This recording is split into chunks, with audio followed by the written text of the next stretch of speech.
sous-régionaux pour lutter contre la désertification et gérer de manière efficiente les ressources générées par les cours d'eau. Je citerai entre autres la Commission du bassin du lac Tchad, qui, en près de 60 ans d'existence, n'a pu empêcher le rétrécissement continu du lac Tchad. Le transfert des eaux du fleuve Congo à travers l'Ubangi-Chari pour renflouer le lac Tchad, un temps évoqué par les États de la région, est resté au stade de projet. Le Comité inter-État de lutte contre la sécheresse au Sahel, le SILS, vieux presque d'un demi-siècle, n'a pas réussi à éradiquer la sécheresse. L'autorité du bassin du Niger, ABN, créée depuis 1980, n'a pu freiner l'ensablement du fleuve Niger. Les États concernés ont voulu faire de ces organismes les principaux leviers pour la préservation des équilibres naturels dans leurs zones respectives.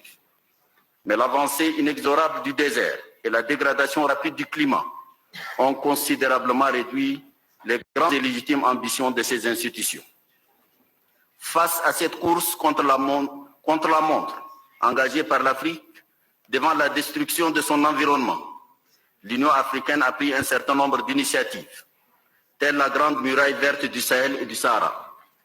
Ces projets s'est attelé avec un certain succès à la restauration des terres, à la création de richesses et au renforcement de la coexistence pacifique entre pasteurs et agriculteurs. L'Union africaine a étendu ce programme phare à l'Afrique australe pour lui permettre de relever les défis posés par les terres arides du Namib et du Kalahari dans la communauté économique régionale de la SADC. Le projet de la Grande Muraille verte du Sahel et du Sahara bénéficie aujourd'hui d'une reconnaissance internationale comme l'une des approches les plus viables pour relever de façon globale et efficiente la pluralité des défis liés au changement climatique, à la sécheresse et à la désertification. L'Union africaine a élargi son approche à travers l'élaboration de stratégies en matière de changement climatique et de développement résilient. Il est attendu de sa mise en œuvre des résultats positifs portant sur la restauration des terres et sur la protection de la biodiversité. Sont articulés à cette stratégie globale le programme africain pour la mise en œuvre du cadre de Sendai pour la réduction des risques de catastrophes. Excellences, Mesdames et Messieurs, la lutte harassante de l'Afrique contre la sécheresse et ses conséquences a donné lieu à une multitude de stratégies élaborées avec ou par les partenaires bilatéraux et multilatéraux du continent. Par ailleurs, les COP, conférences des parties sur les changements climatiques, sont venus susciter de gros espoirs pour l'Afrique.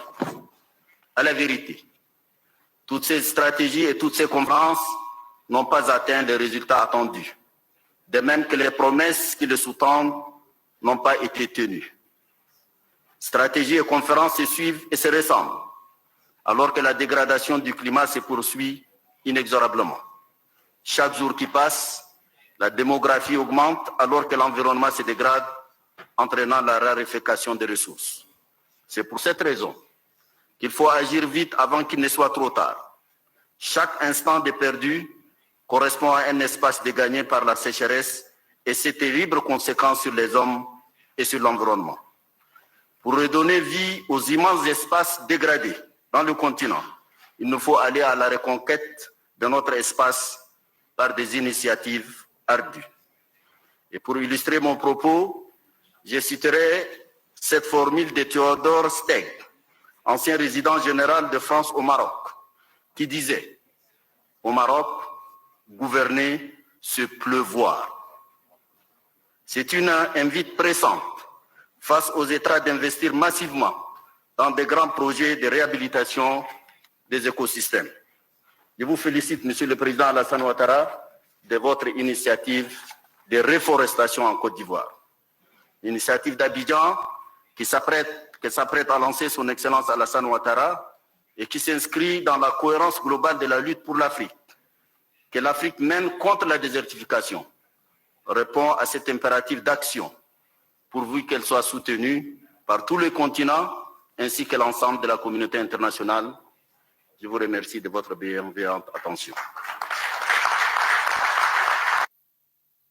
Voilà, Moussa Faki Mahamat, le président de la Commission de l'Union africaine, tout à l'heure, ici à l'ouverture de la COP 15 à Abidjan, que se déroule le dialogue présidentiel sous la direction du président de la République, Alassane Ouattara. C'est une séance de travail qui a se déroulé à huis clos entre les chefs d'État, les différentes délégations des 197 pays partis à la convention de la COP, les chefs d'État et de gouvernement, le secteur privé et les membres du gouvernement ivoirien. C'est donc sur ce que nous redonner l'antenne à